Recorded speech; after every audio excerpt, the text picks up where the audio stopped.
Yes, nanone rero twihuse cyane ni wa mugambi n'ubundi wa Repubulika Iharanira Demokarasi ya Kongo yo kwitambika igihugu cy'u Rwanda.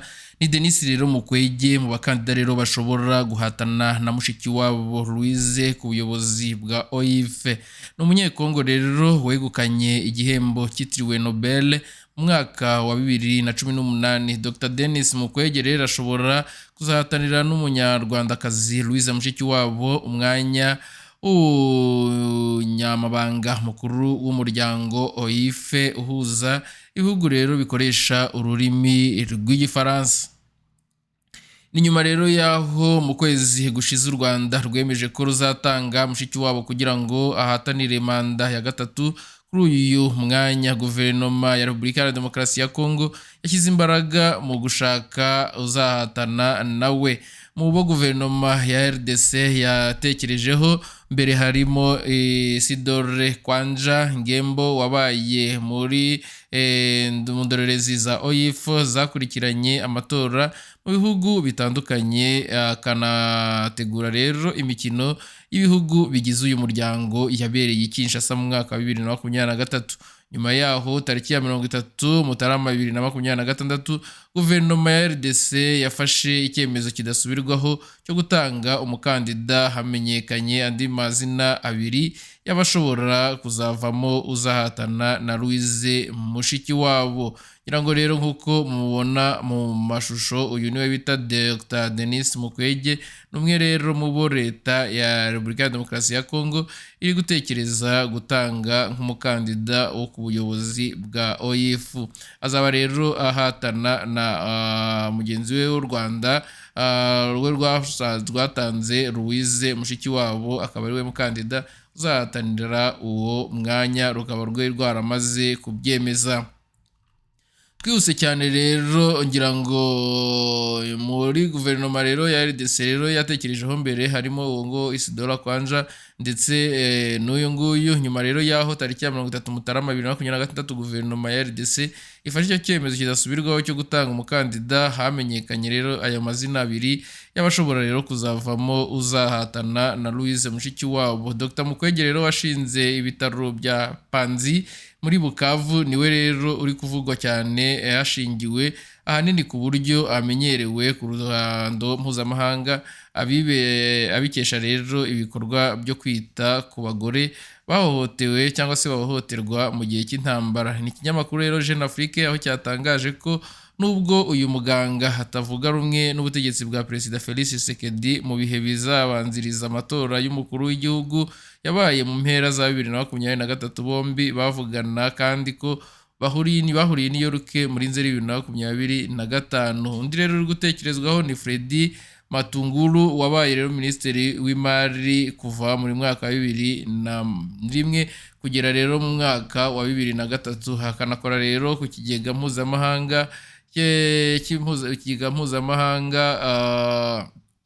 cy'imari IMF na banki nyafurika itsura amajyambere BAD. Leta rero ya RDC yagaragaje kenshi ko itishimiye kubona umunyarwandakazi ayobora OIF, igaragaza ko ikwiye uyu mwanya bitewe n'uko iki gihugu aricyo gifite abantu benshi bavuga igifaransa bagera kuri 50%. Ni Repubulika rero Iharanira Demokarasi ya Kongo nk'uko mugenda mubibona.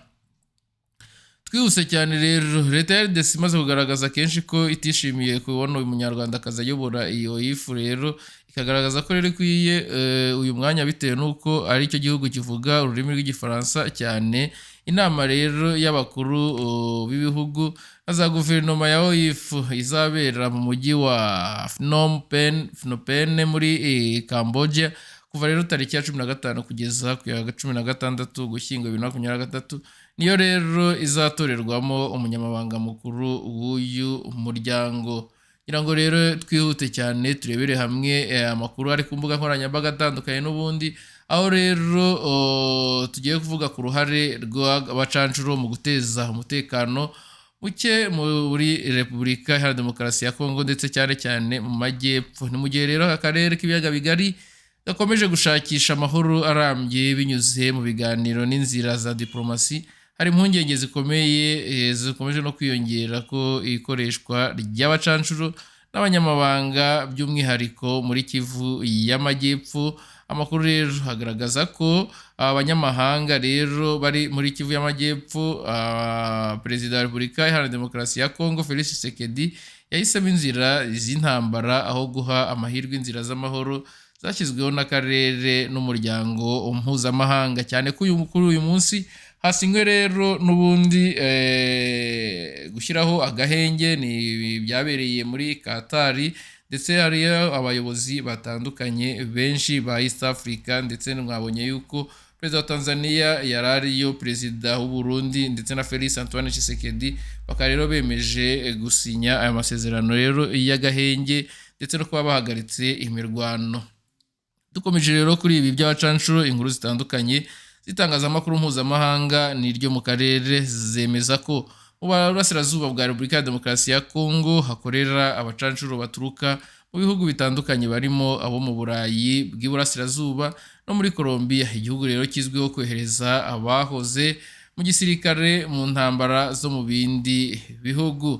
Abacanshuro rero bakorana n'ingabo za RDC ndetse n'imitwe yitwaje intwaro irimo FDLR, umutwe w'iterabwoba washinzwe n'abagize uruhare muri Jenoside yakorewe Abatutsi mu 1994. U Rwanda rero rwatangaje kenshi ko uku gukorana kwa leta ya Kongo n'imitwe yitwaje intwaro ari ikibazo gikomeye kibangamira umutekano warwo n'uw'akarere muri rusange.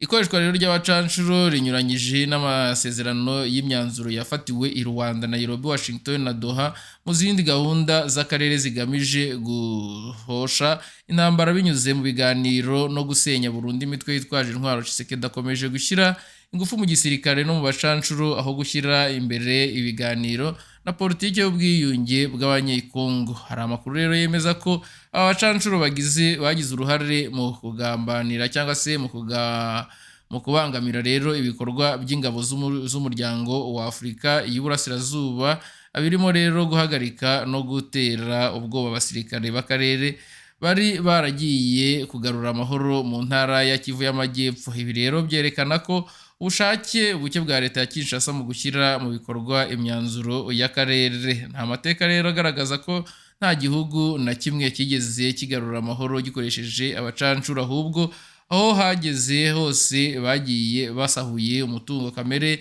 barenga rero mu burenganzira bwa muntu, banasiga ibihugu mu kavuyo karushijeho. Kuba rero leta ya RDC yarahisemo kongera abacanshuro barimo n'abavuye muri Colombia ikimenyetso yuko yananiwe kubaka igisirikare cy'igihugu gikora rero kinyamwuga kandi kizewe n'abaturage. Iki rero cyemezo cya Tshisekedi ntikibangamira rero RDC yonyine, ahubwo giteza icyuho gikomeye umutekano w'akarere kose, cyane cyane ku Rwanda, u Burundi ndetse n'igihugu cya Uganda, uretse no gutiza umurindi imitwe yitwaje intwaro. Bituma rero n'urwango rushingiye ku moko rukomeza gukwirakwizwa, bikaba rero byashyira mu kaga ubuzima bw'abaturage b'inzirakarengane, cyane cyane abahigwa bukware muri iki gihugu b'abatutsi batari mu gice rero kigenzurwa na AFC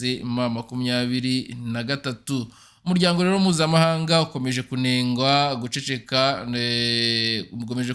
guceceka ndetse ku ikoreshwa ry'abacanshuro, gukorana na FDLR no gutesha agaciro inzira z'amahoro bikorwa rero na leta ya Kinshasa. Iyi myitwarire rero igira uruhare mu gukomeza ikibazo aho kugishakira umuti urambye. Igihe rero kirageze ngo akarere n'umuryango mpuzamahanga byamagane byeruye ikoreshwa ry'abacanshuro muri RDC, bihatire rero leta ya Kinshasa gusubira mu nzira y'ibiganiro, gusenya imitwe y'iterabwoba no kubaha imyanzuro yafatiwe hamwe. Bitabaye ibyo rero Kivu y'Amajyepfo n'akarere kose bishobora gukomeza kuba isibaniro ry'intambara zidashira. Ngira ngo rero nk'uko mubibona ni abacanshuro, ndetse hari n'amavideo menshi agaragaza barimo gufatanya na leta ya RDC cyangwa se leta ya Kongo mu kwigisha uko igisirikare kigomba kwitwara ku rugamba. Murabizi rero no mu gihe cyashize abacanshuro benshi bafatiwe mu nce nka za Goma na Bukavu boherezwa mu gihugu cy'u Rwanda bariho bashakirwa inzira kubera ko ahandi hose bari bagoswe. Ni abacanshuro rero bafashwe na M23 ubushize ubwo M23 yagaragarizaga isi yose yuko Tshisekedi akorana n'aba bacanshuro. The Quick Times News rero reka amakuru tujye tuyagira magufi kugira ngo tubashe kubana 5/5 tubonereho rero no kubakurikiranira andi makuru ajyanye n'aya ngaya. Nta kindi usabwa uretse kureba wasanditse subscribe ugakandaho tugakomeza kubana 5/5 muri aya makuru ndetse n'ayandi.